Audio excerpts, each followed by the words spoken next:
Kung mamamatay ka rin lang, matanda ka. Doon ka sa labas maghingalo. Huwag kang magkalat ng sakit at amoy ng mahirap sa pamamahay na ito dahil nakakadiri ka.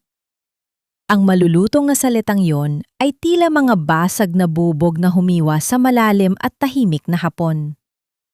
Sa kabilang dulo ng malawak na harden, natigilan si Tala. Ang kanyang nanginginig na mga daliri ay kasalukuyang maingat na nagpupuna sa isang lanta at marupok na dahon ng pambihirang orkidyas. Ginagagawa niya ang lahat ng pag-iingat, dinadamayan ng init ng kanyang mga palad ang malamig na halaman, nagbabaka sakaling mapabulas itong muli upang makatanggap ng dagdag na barya pambili ng mahal na gamot para sa naghihingalong ina. Subalit, ang pag-iingat na iginagawad niya sa isang hamak na halaman ay pilit na ipinagkakait sa nag-iisang taong nagluwal sa kanya sa mundo. Naramdaman ni Tala ang pagbara ng kanyang lalamunan, tila may nakabikig na tinik ng punong kahoy na pumipigil sa kanyang paghinga. Ang basang-basahan na hawak niya ay nakuyong niya ng napakahigpit, hanggang sa ang maruming tubig ay tumulo mula sa kanyang mga kamao. Pumapatak ng tuloy-tuloy sa tuyong lupa na parang mga luhang hindi niya maaaring ibuhos. Manhid ang kanyang mga binti, ngunit ramdam niya ang pagkirot ng bawat ugat sa kanyang katawan. Wala siyang tinig na isinambulat, wala siyang luhang pinakawalan. Ang pinakamatinding sakit ay hindi sumisigaw. Ito ay laging umaalingaw-ngaw sa katahimikan, unti-unting nilalamon ang kaluluwa. Hanggang kailan ko lulunukin ang mga patalim na ito para lang madugtungan ang hininga ni inay.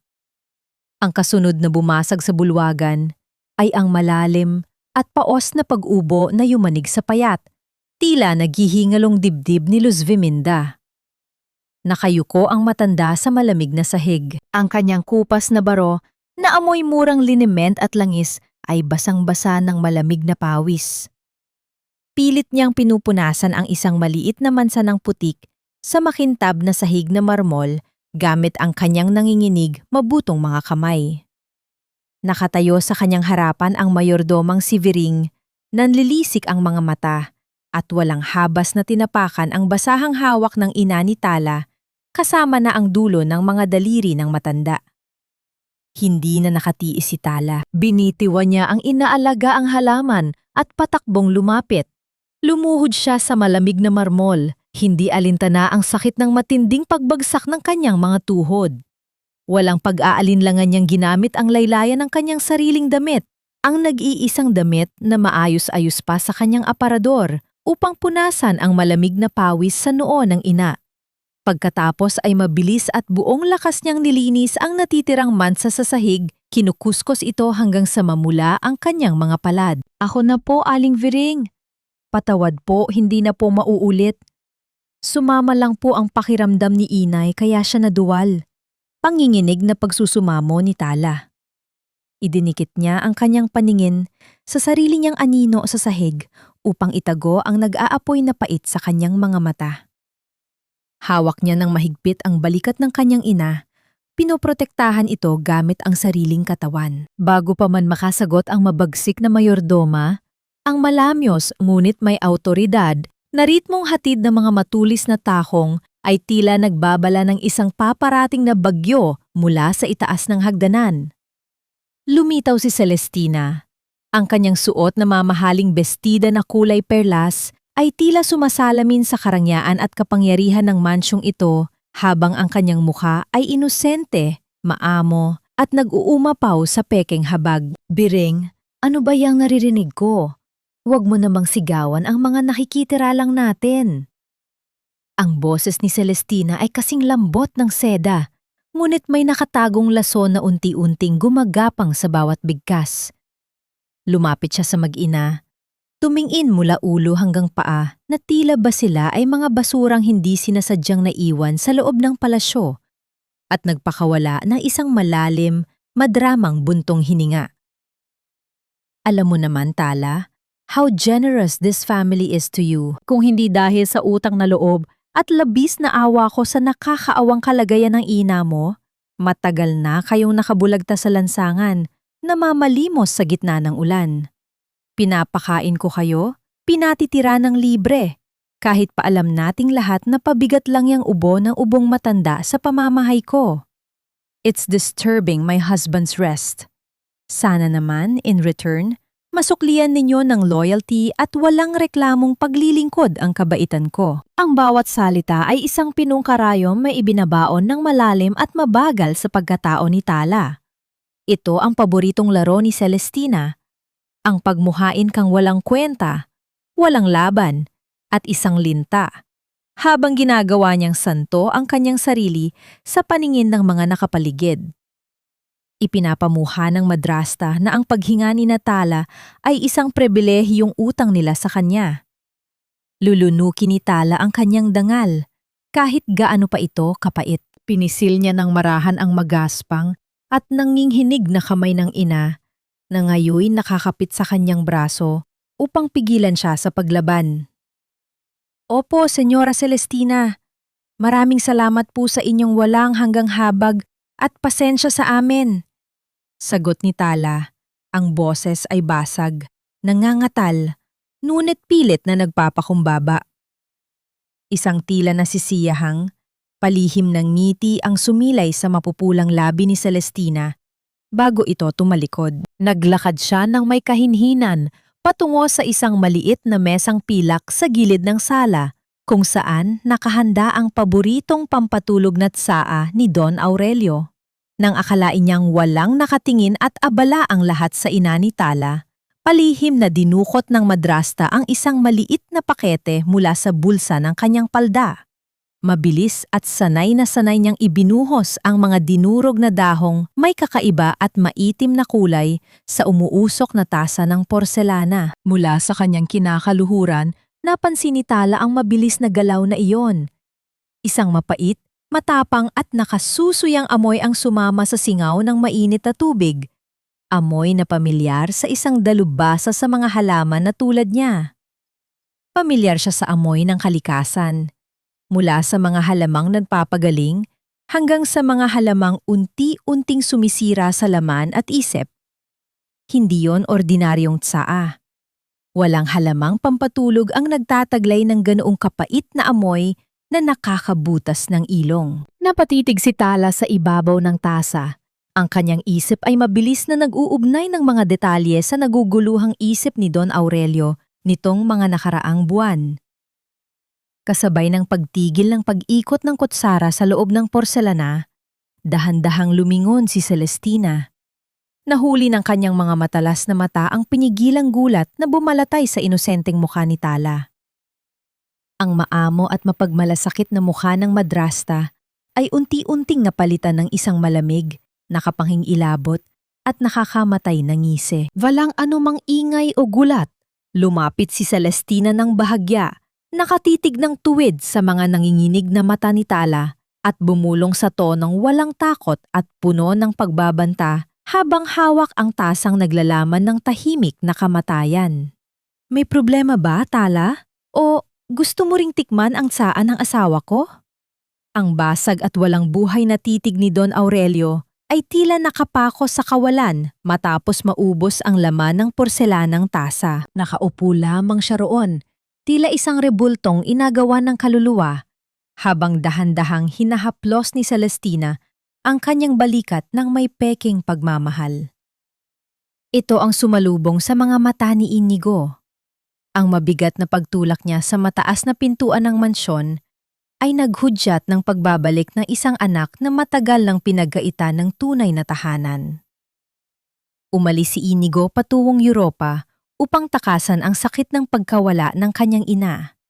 Ngunit ang pag-uwi niya ay hindi nagdala ng ginhawa. Lalo lamang sumikip ang kanyang dibdib nang makita ang kahabag-habag na kalagayan ng ama at ang wad na reyna na ngayon ay naghahari sa kanilang palasyo. Walang mainit na yakap, walang masayang pagbate, isang malamig na hangin ng pagkamuhi ang namagitan sa kanila ni Celestina bago siya tuluyang tumalikod at naglakad palayo, naghahanap ng espasyo kung saan makakahinga ang kanyang nagpupuyos na damdamin. Ang kanyang mga hakbang ay dinala siya sa harden. Sa bahaging dati ay puno ng kulay, Ngunit ngayon ay tila nakikisama sa kalungkutan ng mansyon. Doon niya nakita si Tala. Nakaluhod ang dalaga sa basang lupa, suot ang kanyang kupas na damit na may bahid ng putik. Maingat nitong inaayos ang mga pasong nagkalat, tila walang alintana sa dumi na dumidikit sa kanyang balat. Para kay Inigo, ang sinumang babae na pinapasok ni Celestina sa mansyong ito ay walang pinagkaiba sa kanyang madrasta, mga linta, mga mapagsamantala, mga taong kayang ibenta ang kaluluwa kapalit ng yaman ng mga Valderrama. Ang sugat sa kanyang puso ay lumikha ng isang pader na bato na hindi marunong kumilala ng inosente. Kahit sa ang sulok pala ng bahay na ito, may mga nagkukunwaring mabait para makahingi ng limos. Ang malamig at may diin na bungad ni Inigo. Napatigil si Tala sa paghuhukay. Dahan-dahan siyang tumayo at nagpagpag ng mga kamay. Pilit niyang sinalubong ang matalim na paningin ng pamilyar na mukhang matagal na niyang naririnig sa mga kwento ng mga katulong. Si Inigo, ang tagapagmana. Ang lalaking may mga matang singlungkot ng kanyang ama, ngunit may dila na kasing talim ng patalim. You think acting like a poor, hard-working girl will make my father write you into his will? Pagpapatuloy ni Inigo, ang boses ay puno ng pangungutya habang pinagmamasdan ang kabuuan ni Tala. Kilala ko ang mga tulad mo. Nakikipagplastikan kay Celestina para makakuha ng pabor. Magkano ba ang kailangan mo para umalis kayo ng nanay mong ubo ng ubo sa pamamahay ko? Isang mainit na sampal ng kahihiyan ang gumapang sa pisingi ni Tala. Gusto niyang sumigaw. Gusto niyang sabihin na wala silang kinukuhang hindi nila pinagpaguran, na ang ina niya ay naghihingalo na dahil sa kalupitan ng mga tao sa mansyong ito. Ngunit umalingaw-ngaw sa kanyang isip ang nanginginig na tinig ng kanyang ina. Kailangan nila ang trabaho. Kailangan niya ng pambili ng gamot. Ang kanyang dangal ay isang luho na hindi niya kayang bayaran sa mga oras na ito. Nilunok ni Tala ang pait, ibinaba ang kanyang paningin at huminga ng malalim. Hindi po lahat ng tao, pera ang habol, Senyorito Inigo. May mga taong kinakagat ang sariling dila at nagtitiis sa hirap para lang may ipangbili ng gamot bukas at madugtungan ang buhay ng taong mahal nila. Pasensya na po kung nakasagabal ako sa paningin ninyo. Excuse me po. Tinalikuran niya ang binata, bit-bit ang natitirang piraso ng kanyang pagkatao at naglakad palayo ng hindi lumilingon. Naiwan si Inigo na nakatayo sa gitna ng harden. Natigilan. Ang tahimik at matapang na dignidad sa boses ng dalaga ay tila isang malakas na suntok na yumanig sa kanyang mga hinala. Hindi ito ang reaksyong inaasahan niya mula sa isang gold digger.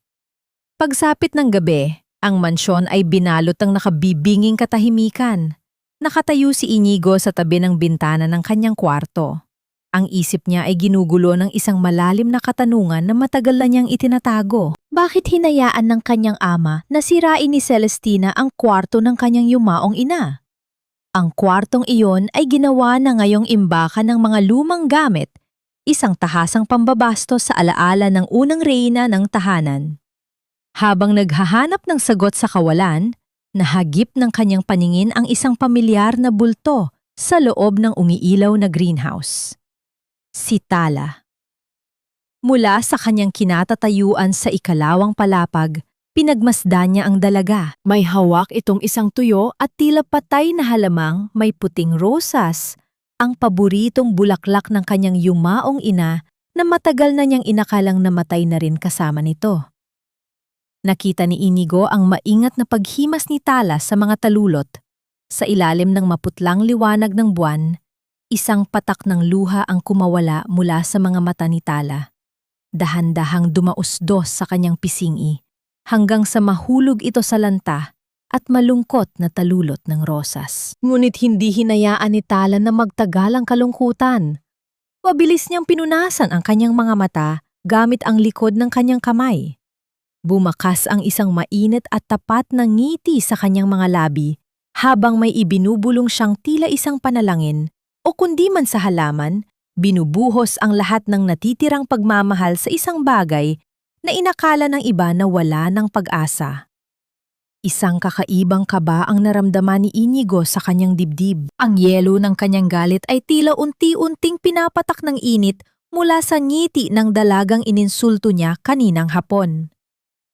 Ngunit sa kabilang dulo ng madilim na pasilyo, hindi rin natutulog ang kasamaan.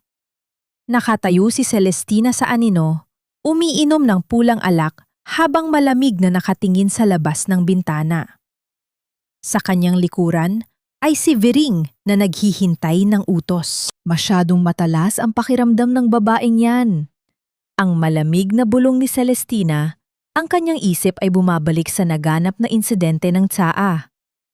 Nakita niya kung ano ang inihalo ko sa inumin ni Aurelio. Gumawa ka ng paraan, Viring.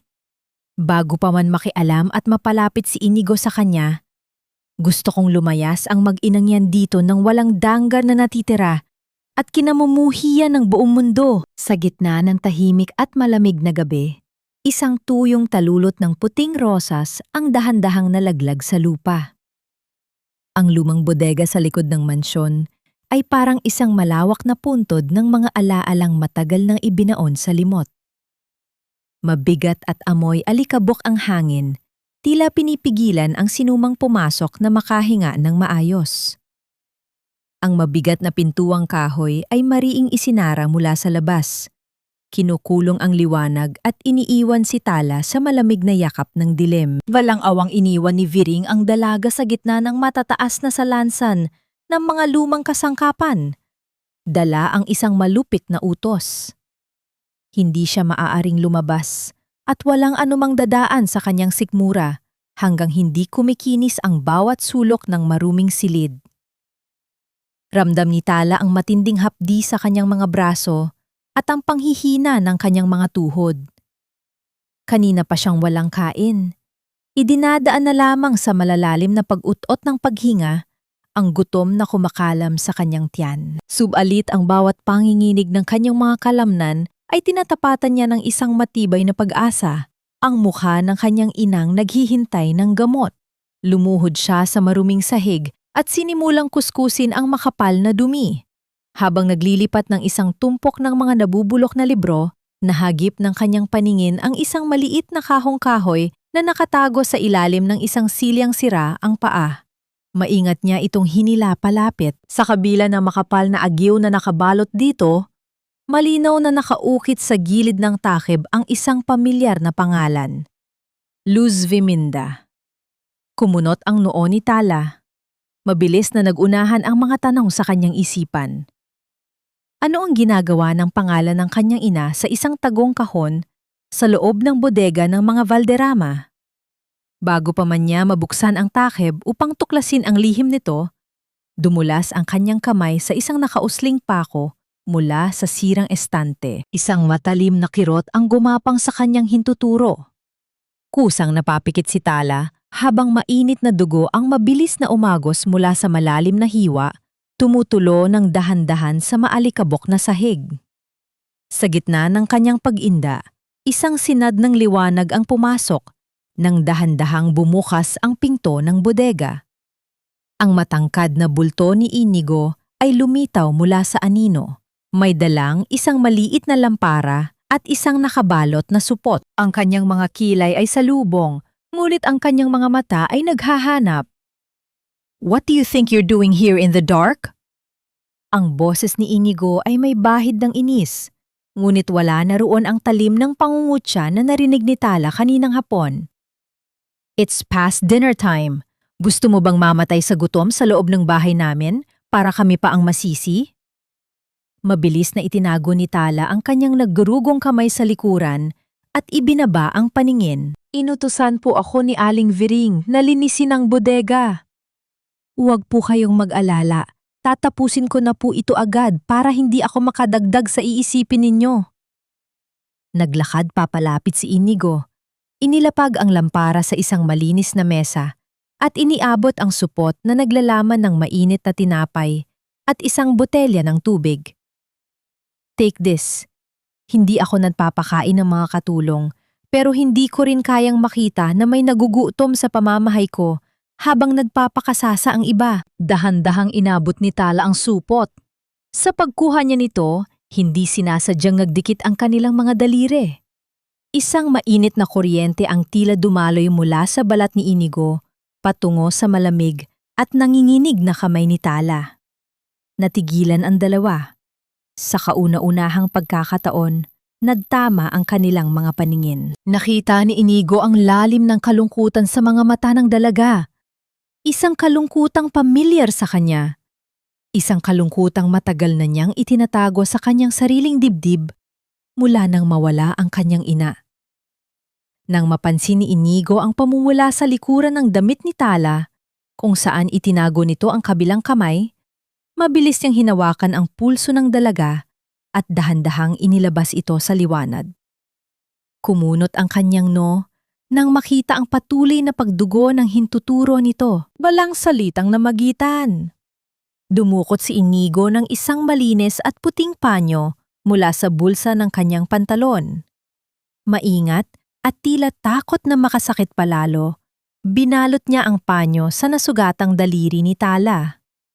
Pinagmamasdan ni Tala ang matipunong mukha ng binata na ngayon ay napakalapit sa kanya. Ang panga ni Inigo ay tiim. Ang kanyang mga mata ay nakatutok lamang sa sugat. Pilit na iniiwasan ang direktang pagtingin sa mga mata ng dalaga dahil sa isang kakaibang hiya at kaba na ngayon lamang niya naramdaman. Ang magaspang niyang panlabas ay unti-unting nalulusaw ng init ng kanyang sariling pagkalinga. Bakit ba hinahayaan mong apihin kanila ng ganito? Basag ang tinig ni Inigo nang magsalita. Ang kanyang mga daliri ay marahang pinihit ang buhol ng panyo. Why don't you fight back? Lumunok si Tala. Pinipigilan ang luhang nagbabadyang tumulo. Dahil ang mga taong may utang na loob at walang pera, Senyorito Inigo, ay walang karapatang pumili ng laban. Ang laban ko ay ang mapahaba ang buhay ng ina ko. Kung ang kapalit noon ay ang paglunok sa sarili kong dangal, araw-araw ko itong gagawin. Natigilan si Inigo. Ang mga salitang yon ay tila martilyong bumasag sa huling yelo ng kanyang hinala. Hindi isang linta ang kaharap niya, kundi isang anak na handang isugal ang sarili para sa pag-ibig sa ina. Ibinaba niya ang kamay ni Tala, ngunit naramdaman pa rin ng dalaga ang natitirang init ng pag-aaruga. Ngunit sa labas ng nakabukas na pinto ng bodega, sa ilalim ng malamig na buwan, isang pares ng matatalim na mata ang nanonood. Nakatayo si Celestina sa anino. Ang kanyang mga kuko ay nakabaon sa balat ng kanyang sariling palad. Pinagmamasdan niya ang lihim na pag-ugnayan ng dalawa at sa bawat segundong lumilipas, isang malademonyo at malupit na plano ang mabilis na nabubuo sa kanyang madilim na isipan. Ang matalim na ritmo ng pagbagsak ng tahong ng sapatos ni Celestina habang naglalakad palayo ay tila naghuhudyat ng isang papalapit na dilubyo. Naaawa ko kay Tala, Luz Viminda. Pwede na sana siyang mag-asawa, magkaroon ng magandang buhay at bumuo ng sariling pamilya. Pero tingnan mo siya ngayon, nakakadena sa isang naghihingalong pabigat na tulad mo.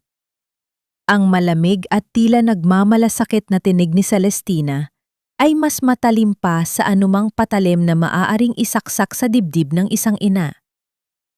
Sa loob ng maliit at madilim na kwarto sa dulo ng pasilyo ng mga utusan, nakaupo si Luz Viminda sa gilid ng matigas na katre.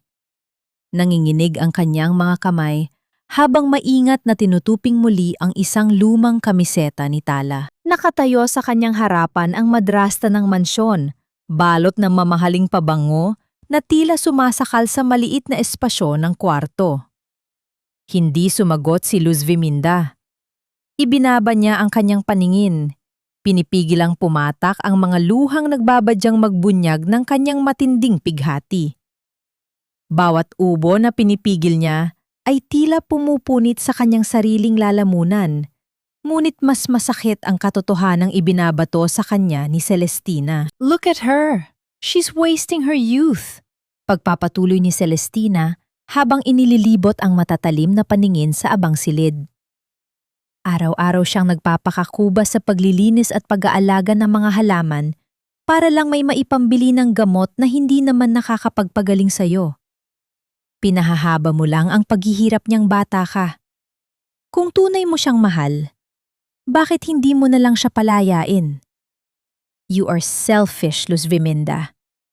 Dinadamay mo ang anak mo sa hukay, walang iniwang kalat, walang pisikal na sugat, ngunit ang laso ng mga salitang iyon ay matagumpay na nakatanim sa isip ng matanda. Iniwan ni Celestina ang kwarto nang may isang tagumpay na ngiti sa labi. Nang masigurong mag-isa na lamang siya, doon na gumuho ang mundo ni Luz Viminda. Napakuyom siya sa kanyang dibdib at humagulgol ng walang tinig. Ang pagmamahal niya sa anak ang siyang naging posas na pumipigil sa kaligayahan nito. Kinagabihan, pagkatapos ng isang mahaba at nakapapagod na araw, nakatulog agad si Tala sa tabi ng kanyang ina. Nakaharap ang dalaga sa dingding, ang paghinga ay mabigat at pagod. Sa ilalim ng aandap-andap na liwanag ng isang lumang bombilya, dahan-dahang iniangat ni Luz Viminda ang kanyang mabutong kamay. Nanginginig man, maingat niyang sinuklay ang mahaba at magaspang na buhok ng kanyang anak gamit ang kanyang mga daliri. Pinunasan niya ang tuyong mansa ng lupa sa pisngi ni Tala. Ang kanyang mga luha ay tahimik na dumadaloy at pumapatak sa lumang unan. Huminga ng malalim si Luz Viminda at bumulong sa hangin, nagmamakaawa sa kalangitan. Panginoon, kunin niyo na po ako. Palayain niyo na ang anak ko mula sa sumpang ito. Ako na po ang magdurusa. Huwag lamang ang aking Tala. Kinabukasan, lumarga si Inigo patungo sa kumpanya upang asikasuhin ang mga naiwang problema ng pamilya. Ito ang perpektong pagkakataon na hinihintay ni Celestina. Sa loob ng marangyang silid ni Don Aurelio, pilit na ipinainom ng madrasta ang isang mas matapang na dosis ng mainit na tsaa na may halong itim na pulbos. Wala nang lakas na tumanggi ang matanda. Ang kanyang mga paningin ay lalong lumabo at ang kanyang isip ay tila naanod sa isang madilim na karagatan ng kalituhan. Naglalakad si Tala sa pasilyo, dala ang isang florera ng mga sariwang bulaklak nang mapadaan siya sa nakawangwang na pinto ng kwarto ni Don Aurelio.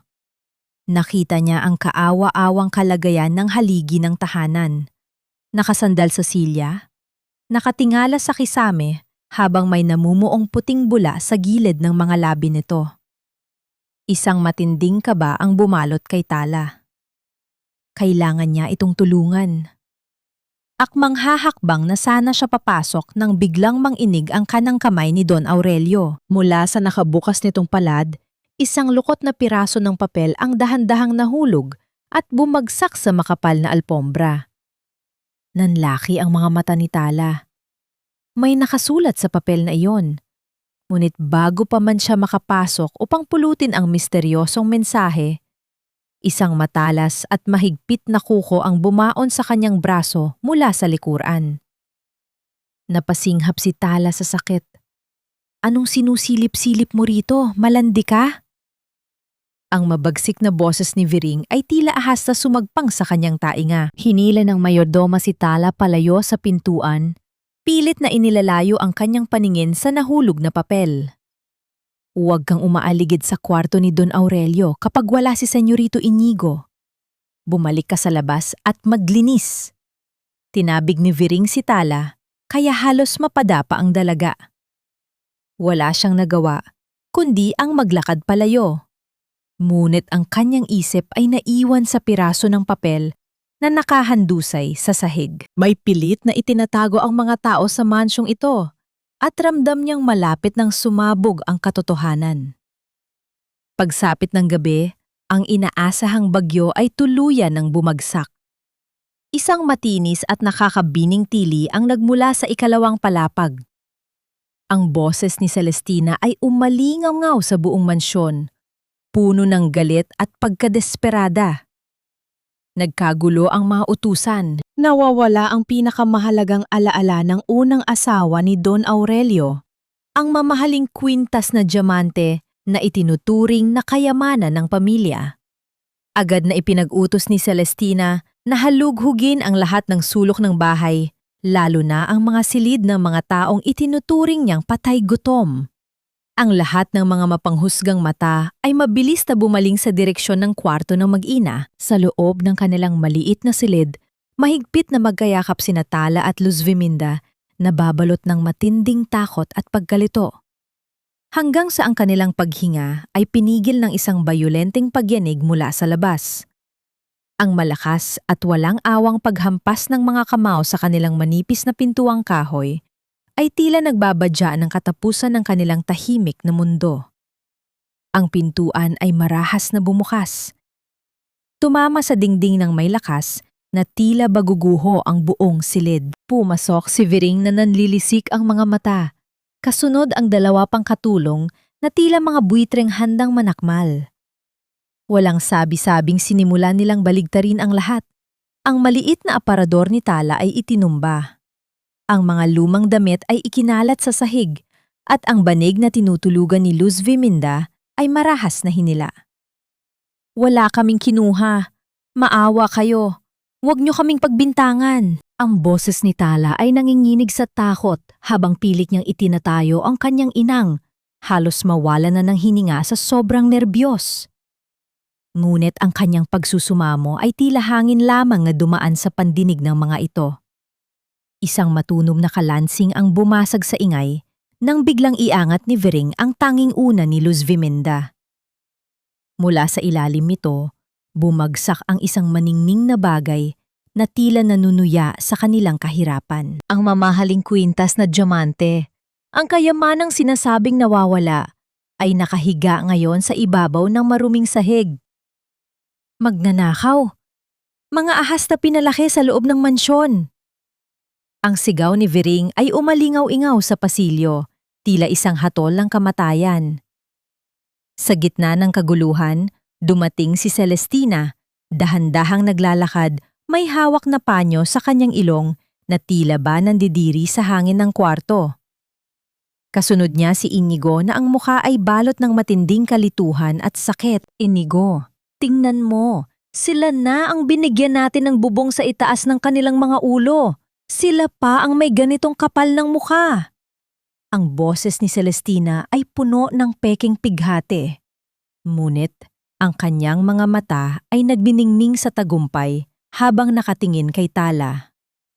Napalingon si Tala kay Inigo. Naghahanap ng kahit maliit na anino ng tiwala. Senyorito, hindi po amin yan. Hindi ko alam kung paano napunta yan sa ilalim ng una ni Inay. Maniwala po kayo sa akin. Nakikiusap ako. Tumingin si Inigo sa kwintas. Pagkatapos ay sa mga nanginghinig na kamay ni Tala. Ang pader ng pagdududa na unti-unti nang natitibag nitong mga nakaraang araw ay tila muling nabuo ng mas matibay pa sa bato. Ang lahat ng ebidensya ay nakaturo sa kanila. Ang panyong ibinalot niya sa sugat ni Tala ay tila isang malaking pagkakamali sa kanyang paningin. Nanatili siyang tahimik. Ang panga ay tiim, habang ang kanyang puso ay muling nilalamon ng yelo ng hinala. Upang lalong idiin ang kawalang katarungan, lumapit si Celestina kay Luz Viminda na ngayon ay nakaluhod na sa sahig at hindi makapagsalita dahil sa tinde ng ubo. Huwag na tayong magpaligoy-ligoy pa. Tatawag ako ng pulis. Mabubulok kayo sa kulungan dahil sa pagnanakaw sa mga Valderrama. Nang marinig ang salitang pulis, tila binuhusan ng malamig na tubig si Luz Viminda. Alam niyang sa kanyang kalagayan, ang kulungan ay nangangahulugan ng mabilis na kamatayan at higit sa lahat, mawawasak ang kinabukasan ng kanyang anak. Sa gitna ng kanyang paghihingalo, hinawakan ni Luz Viminda ang laylayan ng damit ni Celestina. Wag po ang anak ko! Ang paos at mahinang boses ni Luz Viminda ay pumunit sa katahimikan. Inako niya ang kasalanang hindi niya kailanman nagawa. Ako po ang kumuha. Naguluhan lang po ang isip ko. Patawarin niyo po ako. Huwag niyo lang pong idamay si Tala. Siya ay walang alam. Siya ay inosente. Inay, hindi! Bakit niyo sinasabi yan? Hagulgol ni Tala habang niyayakap ang kanyang ina. Alam niya ang ginagawa ni Luz Viminda, ang dakilang sakripisyo ng isang ina upang iligtas ang kanyang anak sa kapahamakan, kahit na ang kapalit nito ay ang sarili niyang danggal.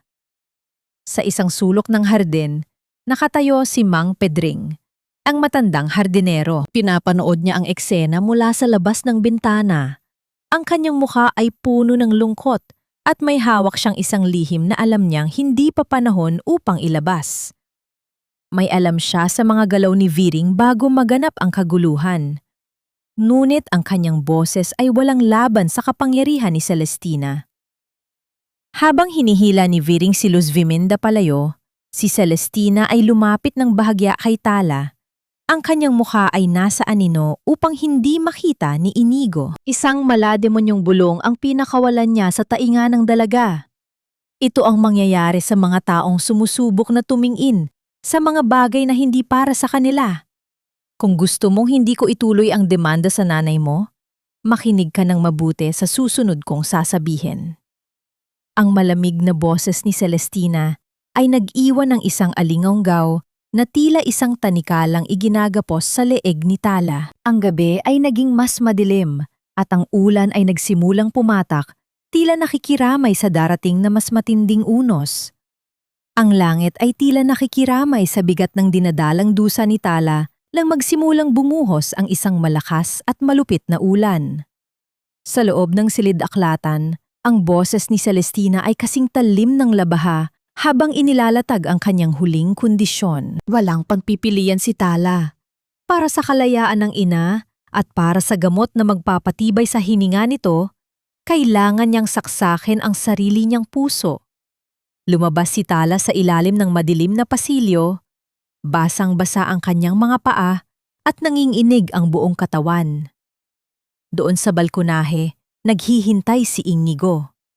Ang kanyang anino ay mahaba at puno ng pait. Nang marinig ang mga yabag ni Tala, dahan-dahan siyang lumingon. Ang mga mata ay naghahanap ng kahit isang rason para maniwala pa, kahit isang paliwanag na magsasabing, ang lahat ng ito ay isang masamang panaginip lamang. Bakit Tala? Ang tanong ni Inigo ay puno ng pagod at basag na tiwala. Bakit niyo kailangan gawin yun? I was starting to trust you. Nilunok ni Tala ang dugong namuo sa kanyang kagat na labi. Pilit niyang pinatigas ang kanyang mukha. Inilibing ang lahat ng pag-ibig at pasasalamat sa pinakamailalim na bahagi ng kanyang kaluluwa. Tumingin siya ng diretso sa mga mata ni Inigo. Ang kanyang paningin ay kasing lamig ng ulan na bumubuhos sa labas. Trust? Isang mapait at pilit na tawa ang pinakawalan ni Tala. Senyorito, masyado kayong mapang-arap. Akala niyo ba ay sapat na ang tinapay at panyo para makuha ang loob ko? Tama ang hinala niyo noong una. Ginagamit lang kita. Ang kailangan ko ay pera, yaman, at isang pagkakataon na makakuha ng kahit maliit na bahagi ng kayamanan ninyo para makaalis kami sa putik na ito. At ang kwintas na iyon? Kulang pa yon sa lahat ng pagtitiis na ginawa ko rito. Ang bawat salitang binitawan ni Tala ay tila isang bayolenteng hampas sa dibdib ni Inigo. Nakita ni Tala ang unti-unting pagkamatay ng kislap sa mga mata ng binata, ang pagpapalit ng pag-asa patungo sa isang matinding poot. Gusto niyang sumigaw. Gusto niyang lumuhod at sabing kasinungalingan ang lahat. Ngunit ang anino ni Celestina na nakatayo sa dulo ng pasilyo ay sapat ng paalala ng nakatayang buhay ng kanyang ina. Umalis ka na, ang mahina, ngunit mariing utos ni Inigo. Tumalikod siya. Ang kanyang mga kamao ay nakakuyom ng napakahigpit hanggang sa mamuti ang kanyang mga buko-buko. Umalis kayo bago ko pa makalimutang babae ka at bago ko pa kayo tuluyang ipakulong. Hindi na naghintay si Tala. Patakbo siyang pumunta sa kwarto ng mga utusan kung saan pilit na hinahila ni Viring ang kanyang ina. Walang awang itinulak ni Viring si Luz Viminda palabas ng gate ng mansyon. Ang mga lumang damit ni Natala ay parang mga basurang ipinukol sa putikan. Magsama kayo mga hampas lupa sa labas. Wag na kayo magpapakita rito kung ayaw ninyong mabulok sa rehas. Ang sigaw ni Vering ay sinundan ng malakas na pagbagsak ng dambuhalang bakal na gate ng mansyon. Sa gitna ng malakas na bagyo, sa madilim na kalsadang lubog sa baha, dahan-dahang napaupo si Luz Viminda sa putikan. Ang kanyang pag-ubo ay naging mabigat at putol-putol, na tila hirap na siyang huminga. "Tala, anak, patawad!"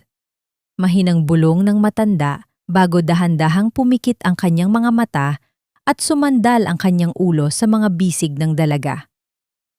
"Inay! Inay, pakiusap, gumising kayo! Huwag niyo akong iwan!" Ang sigaw ni Tala ay halos matangay ng malakas na kulog at walang tigil na ulan.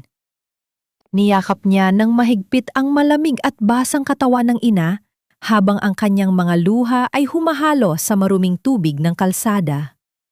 Sa malayo, ang tanging maririnig na lamang ay ang unti-unting papalapit na sirena ng ambulansya habang ang anino ni Tala ay nananatiling mag-isa at wasak sa gitna ng kawalan. Lumipas ang ilang buwan na tila isang mahabang bangungot na dahan-dahang naglalaho sa pagsikat ng araw. Sa loob ng isang malinis at payapang silid sa ospital, mahimbing na natutulog si Luz Viminda. Hindi na ito ang matandang nakasubsob sa putikan. Maayos na ang kanyang paghinga sa tulong ng mga makabagong gamot na tila himalang dumating sa gitna ng kanilang kagipitan. Isang misteryosong donor ang palihim na nagbayad ng lahat ng gastusin. Isang aninong hindi nagpakilala, ngunit nagligtas sa kanila mula sa kamatayan. Sa labas ng ospital, isang bagong Tala ang isinilang mula sa abo ng kanyang mga pighati. Wala na ang dalagang nakayuko at laging nanginghinig sa takot. Suot ang isang elegante at simpleng puting kasuotan, maayos ang pagkakatali ng kanyang buhok at ang kanyang mga mata ay nagtataglay ng talim na tila kayang humiwa sa anumang kasinungalingan. Sa loob ng silid-pulong ng Valderrama Shipping Lines, ang kapaligiran ay balot ng kaba. Ang lahat ng board of directors ay naghihintay sa bagong eksperto sa plant therapy na inirerekomenda ng mga eksperto mula sa ibang bansa upang buhayin ang sigla ng naghihingalong si Don Aurelio. Bumukas ang malaking pinto ang kahoy. Ang bawat yabag ng sapatos ni Tala sa makintab na sahig ay tila isang malakas na tambol na nagpapabilis sa tibok ng puso ng mga naroon. Nang pumasok siya, ang hangin sa loob ng kwarto ay tila nawalan ng init. Ang mukha ni Celestina, nakasalukuyang nakaupo sa kabisera ng mesa, ay biglang namutla. Ang basong hawak nito ay bahagyang nayanig, dahilan upang ang tubig sa loob ay gumawa ng maliliit na alon ng takot. "Good morning, everyone! I am Tala, the specialist who will handle Don Aurelio's recovery environment." Ang boses ni Tala ay malinaw, matatag, at walang bakas ng nakaraang kahinaan. Ang kanyang paningin ay diretso at matalim na tumama sa mga mata ni Celestina, na tila ba sinasabi niyang tapos na ang panahon ng pantatago sa dilim. Hindi nakapagsalita si Celestina. Ang kanyang lalamunan ay tila natuyot, habang sa kabilang panig ng mesa, dahan-dahang tumayo si Inigo. Ang kanyang mga mata ay nanlaki sa gulat. Ang kanyang paghinga ay pansamantalang natigil. Ang babaeng itinaboy niya sa gitna ng ulan. Ang babaeng inakala niyang isang hamak na magnanakaw ay nakatayo ngayon sa kanyang harapan na may dangal na hindi kayang bilhin ng kahit anong yaman. Ang bawat linya sa mukha ni Inigo ay nagpapakita ng labanan sa pagitan ng pait ng nakaraan at ng isang kakaibang bugso ng paghanga na hindi niya mapigilan. "Tala," ang mahinang bulong ni Inigo na tila isang hangin na dumaan sa katahimikan. Walang kahit anong ngiti o pagkilalang ibinigay si Tala. Isang malamig na tanggo lamang ang isinagot niya. Tila ba sila ay dalawang estranggero na ngayon lamang ng tagpo. Sa kabilang dulo ng mansyon ng hapon ding iyon, habang ang lahat ay abala sa paghahanda para sa paglipat ni Don Aurelio sa masariwang bahagi ng harden, palihim na kumilos si Tala. Alam niya ang bawat sulok ng mansyong ito, ang bawat anino at bawat lihim na bulong ng mga pader. Nang masigurong walang nakatingin, maingat niyang kinuha ang isang maliit na vial mula sa kanyang bag. Dahan-dahan siyang lumapit sa mesang pilak kung saan nakahanda ang paboritong tasa ng tsaa ni Don Aurelio. Gamit ang isang maliit na pipet, kinuha niya ang ilang patak ng madilim na likido mula sa tasa bago ito maipakain ni Viring sa matanda. Ang bawat galaw ni Tala ay mabilis at tiyak. Ang kanyang puso ay tumitibok ng may determinasyon. Isang patunay ito ng katotohanan na matagal nang ikinubli. Ngunit bago pa man niya maitago ang sample sa kanyang bulsa, ang tunog ng isang mabigat na yabag sa sahig na kahoy ay nagpalingon sa kanya. Sa bukana ng pinto, nakatayo si Viring. Nanlilisik ang mga mata at ang kanyang mga kamay ay nakalagay sa kanyang baywang. Ang matalim na tingin ng mayordoma ay nakatutok sa mangkok na hawak ni Tala at isang malademonyong ngiti ang sumilay sa kanyang mga labi. Akala mo ba ay makakabalik ka rito nang walang nakakapansin? Ang boses ni Viring ay puno ng pagbabanta habang dahan-dahan itong humahakbang papalapit, tila isang hayop na handang sumangpang sa kanyang biktima. Anong ginagawa mo rito, Tala? Hindi ka pa ba nadadala sa kalsada? Ang boses ni Viring ay tila isang matalim na kuko na kumakalmot sa katahimikan ng silid. Dahan-dahan siyang lumapit, ang bawat hakbang ay may dalang bigat ng pananakot. Hindi kumurap si Tala. Maingat nang idinikit ang vial sa kanyang palad. Ikinubli ito sa likod ng kanyang likuran habang pinapanatili ang isang malamig at profesional na mukha. Bilang specialist ni Don Aurelio, obligasyon kong suriin ang lahat ng chemical at pagkain na malapit sa kanya. Ang mga halaman ay sensitibo sa amoy ng tsa, Aling Viring. Baka nakakalimutan ninyo, hindi na ako ang utusang pwede ninyong sipain. Isang mabilis na paghablot ang ginawa ni Viring sa braso ni Tala. Ngunit bago pa man magtagumpay ang mayordoma, isang malakas na pagbukas ng pinto ang nagpatigil sa lahat. Lumitaw si Inigo. Ang kanyang mukha ay balot ng pagod. Ngunit ang kanyang mga mata ay nananatiling nakatitig kay Tala nang may hindi maipaliwanag na lalim. Bitawan mo siya, Viring. Ang mariing utos ni Inigo. Ipinatawag ko si Tala rito para sa rehabilitation ng tatay sa greenhouse. Bumalik ka sa kusina. Walang nagawa si Viring, kundi ang bumitaw ng may matinding panggigigil. Lumabas siya ng silid, ngunit hindi bago nag-iwan ng isang tingin na nangangako ng ganti. Nang maiwan ang dalawa, ang hangin ay naging masilan at puno ng mga hindi masabing salita. Hindi makatingin ng diretso si Inigo kay Tala. Ang kanyang puso ay kasalukuyang binubugbog ng pagsisisi mula nang malaman niya mula sa isang lumang tauhan ang tungkol sa pambubuli ni na Celestina noong gabi ng pagpapalayas. Tala, kailangan nating mag-usap. Ang mahinang simula ni Inigo habang dahan-dahang lumalapit sa dalaga sa loob ng greenhouse. Ang amoy ng mga basang dahon at sariwang lupa ay tila nagbabalik sa kanila sa gabing binalot niya ng panyo ang sugat nito. Wala na tayong dapat pag-usapan, senyorito. Sagot ni Tala. Ang kanyang boses ay pilit na pinatitigas kahit na ang kanyang mga kamay ay nanginginig. Nandito ako para sa trabaho. Tapos na ang drama ng nakaraan. I know it was a lie, Tala. Ang boses ni Inigo ay biglang naging emosyonal, puno ng dusa. Alam ko na ang lahat.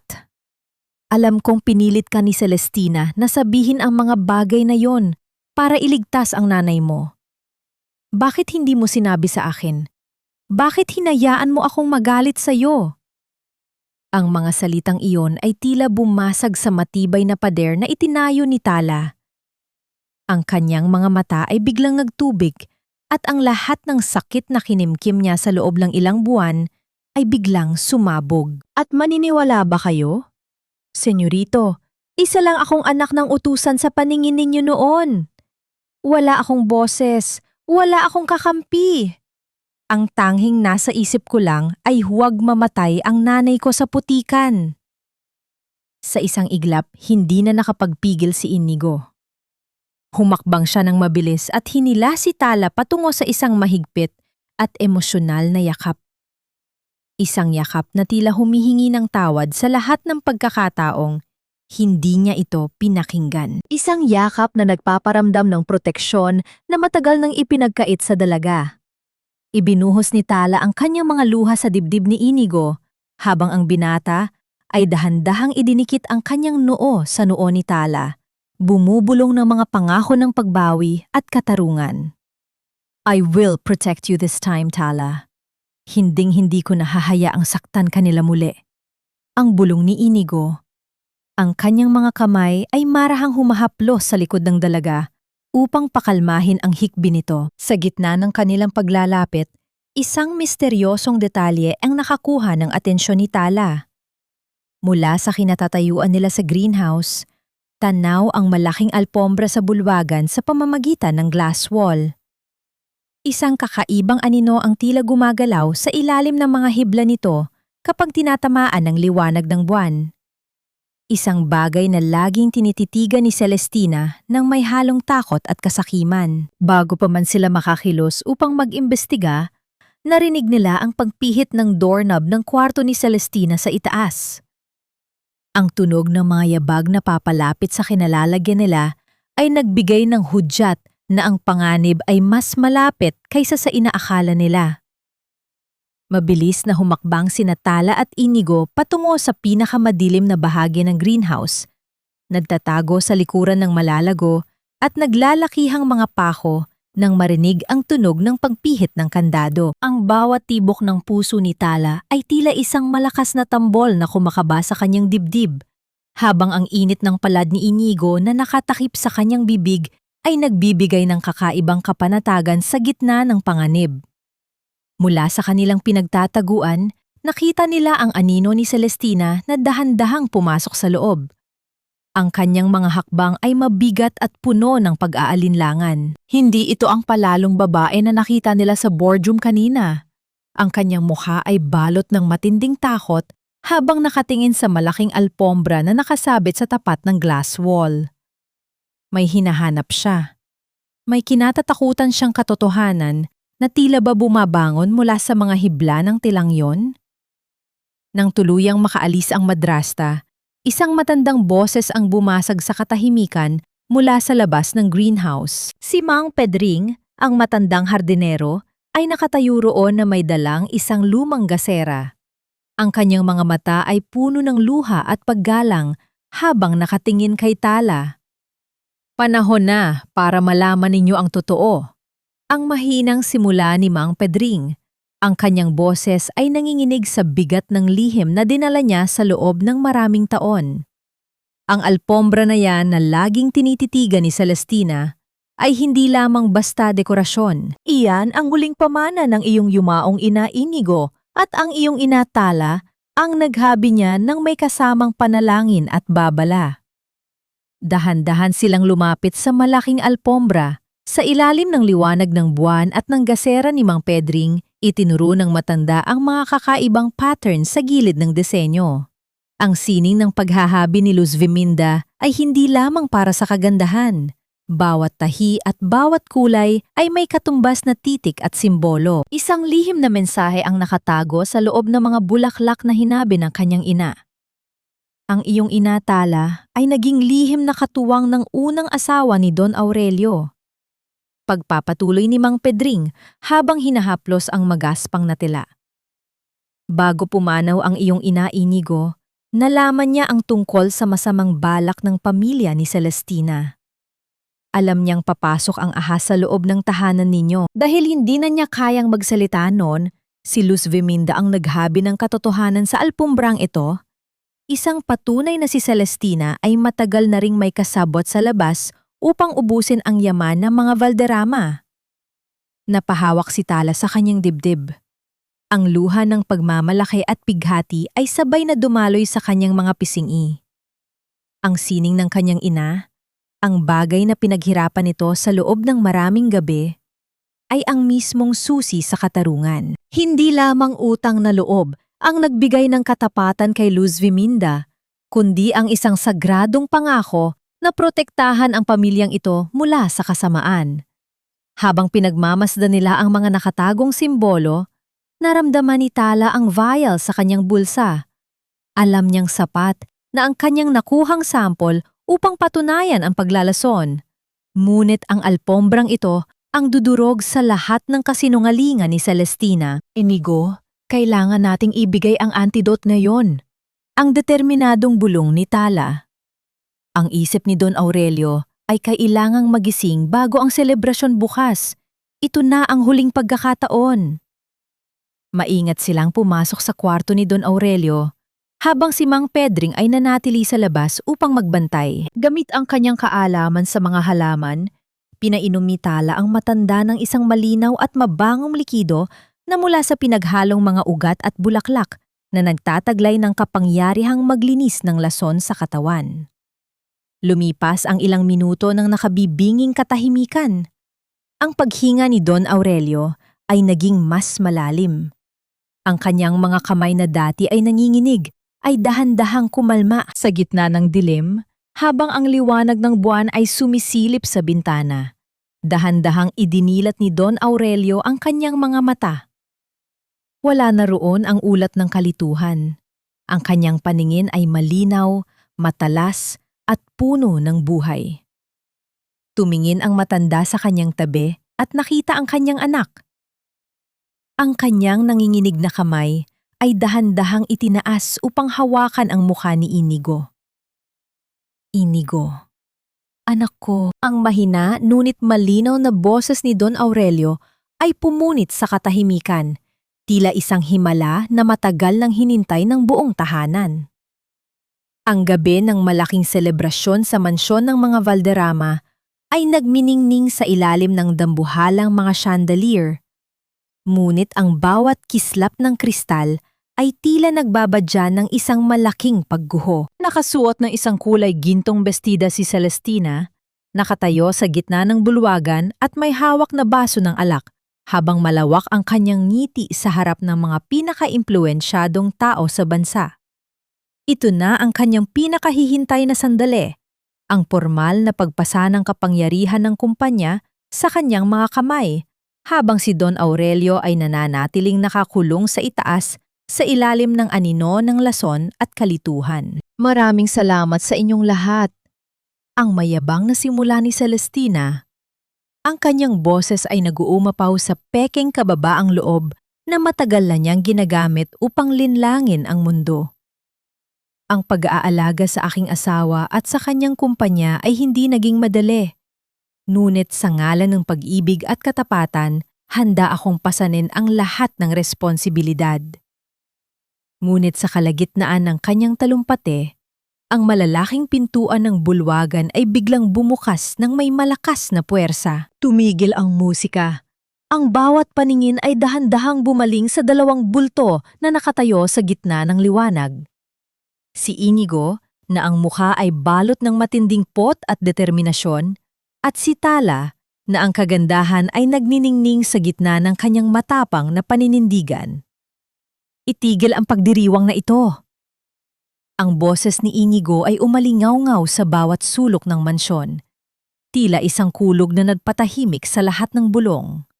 Ang babaeng nasa harap ninyo ay hindi isang tagapagligtas. Siya ay isang kriminal na unti-unting pinapatay ang aking ama.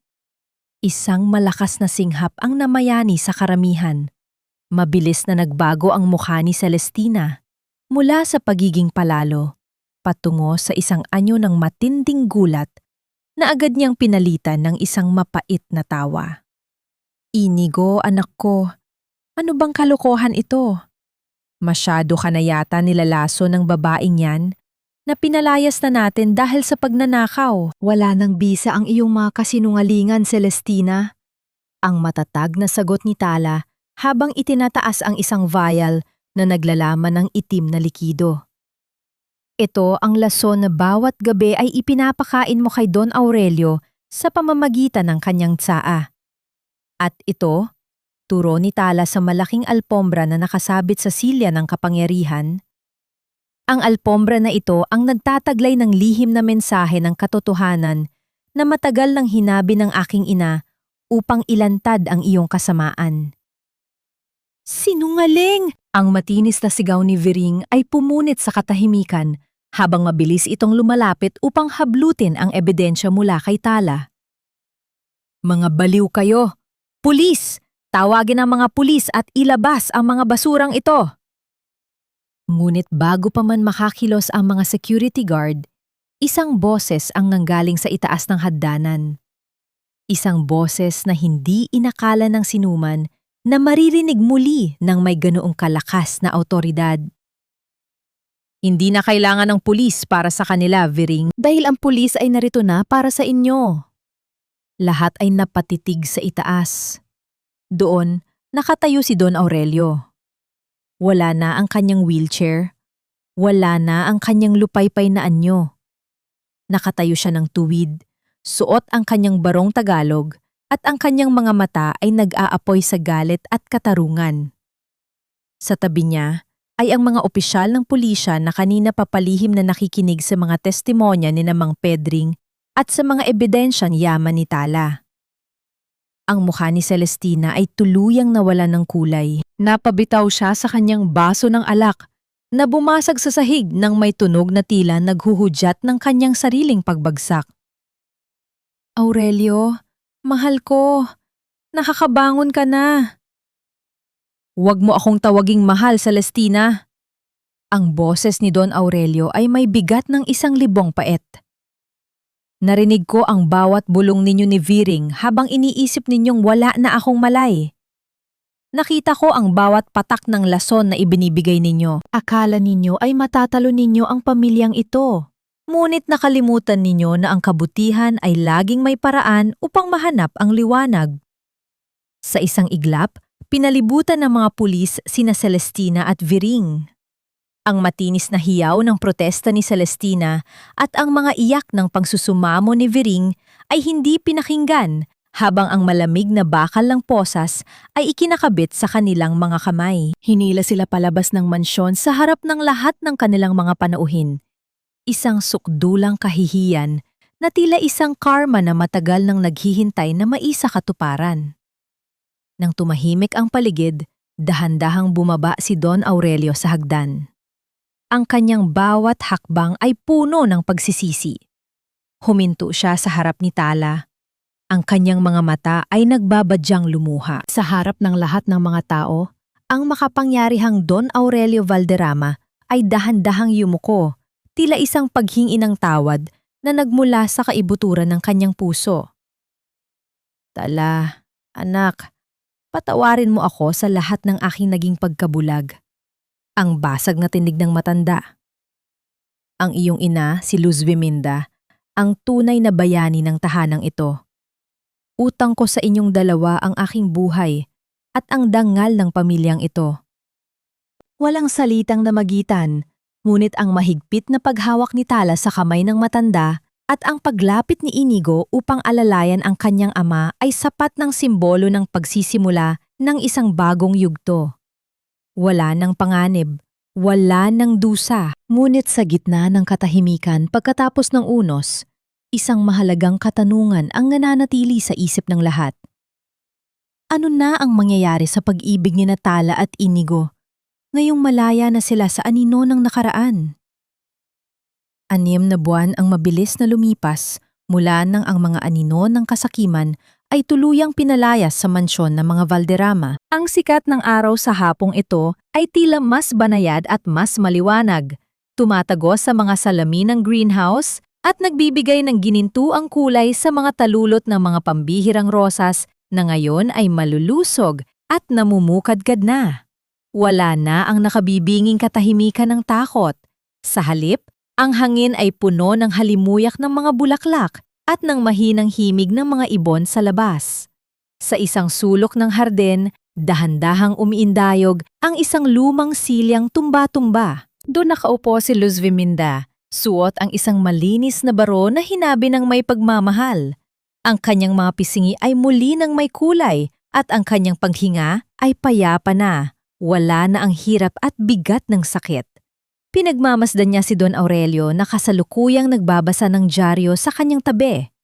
Hindi na sila amo at utusan, sila ay dalawang matandang kaluluwa na kapwa nakahanap ng kapayapaan sa gitna ng kanilang mga peklat. Minsan nang tinanong ni Tala ang kanyang ina kung bakit nakuha pa nitong patawarin ang mga taong halos pumatay sa kanila. Ang tanging sagot ni Luz Viminda ay isang banayad na ngiti at ang pagsasabing ang galit ay isang lason na tayo rin ang umiinom. At ang tunay na kalayaan ay nagsisimula sa pagpapalaya sa ating sariling puso. Wala nang puwang ang pot sa mundong puno na ng pag-asa. Samantala, sa loob ng greenhouse, maingat na sinusuri ni Tala ang isang bagong usbong na halaman. Ang kanyang mga kilos ay puno pa rin ng malasakit. Ngunit ngayon, may isang pares ng mga bisig na dahan-dahang yumakap sa kanya mula sa likuran. Ipinatong ni Inigo ang kanyang baba sa balikat ni Tala. Nilalanghap ang amoy ng kanyang buhok na humahalo sa amoy ng sariwang lupa. Salamat, Tala. Ang mahinang bulong ni Inigo, ang kanyang boses ay nag-uumapaw sa katapatan at pag-ibig. Salamat dahil hindi ka sumuko sa akin, sa tatay, at sa tahanang ito. Ikaw ang nagbalik ng kulay sa buhay naming matagal nang naging abo. Dahan-dahang humarap si Tala sa binata. Ang kanyang mga mata ay nagniningning sa kaligayahan. Itinaas niya ang kanyang kamay upang haplusin ang pising ni Inigo. Ang panyong dati ay pambalot ng sugat ay isa na ngayong simbolo ng kanilang walang hanggang sumpaan. Ang pag-ibig na itinanim sa gitna ng unos, Inigo, ay ang pag-ibig na may pinakamalalim na ugat. Hinding-hindi na tayo matitinag ng kahit anong bagyo sa ilalim ng malalabay na dahon at sa gitna ng mga namumukadkad na bulaklak, dahan-dahang idinikit ni Inigo ang kanyang mga labi sa noo ni Tala, isang halik na puno ng paggalang at pangako. Ang dating malamig na mansyon ay isa na ngayong tunay na tahanan, isang patunay na ang yaman ay walang saysay kung walang katarungan. At ang pinakamalakas na kapangyarihan sa mundo ay ang bisig ng isang anak na nagmamahal at ang puso ng isang taong marunong magpatawad. Ang buhay ay tila isang malawak na alpombra. May mga bahaging madilim, may mga sinulid na sadyang napuputol.